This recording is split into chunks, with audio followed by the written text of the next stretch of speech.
অনেক বছর ধরেই বাংলাদেশ ভারত ক্রিকেট লড়াই মানেই বাড়তি উত্তেজনা।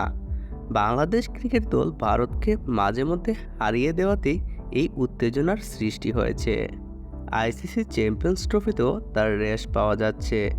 রাত পোহালে ভারতের বিপক্ষে চ্যাম্পিয়ন্স ট্রফিতে নিজেদের প্রথম ম্যাচটা খেলতে নামবে বাংলাদেশ।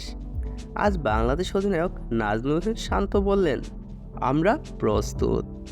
আগামীকাল বিকাল ৩টায় দুবাইয়ে বাংলাদেশ ভারত ম্যাচটি অনুষ্ঠিত হবে। তাই আজ ম্যাচ পূর্ববর্তী সংবাদ সম্মেলনে বাংলাদেশ ক্যাপ্টেন নাজমুল হোসেন শান্ত দিলেন ভারতকে এক কড়া হুঁশিয়ারি। তিনি বললেন, অবশ্যই ভারত বাংলাদেশ ম্যাচ নিয়ে উত্তেজনা থাকে। আমার মনে হয় প্লেয়াররা এটা নিয়ে খুব বেশি চিন্তা করে না। প্লেয়াররা তাদের পরিকল্পনা কীভাবে বাস্তবায়ন করবে সেটা নিয়ে বেশি ফোকাস করবে। সবাই চেষ্টা করবে মাঠে শান্ত থাকতে। তিনি আরও বলেন, আমি মনে করি ব্যাটিং বোলিং ফিল্ডিং সব বিভাগে ভালো খেলছে বাংলাদেশ।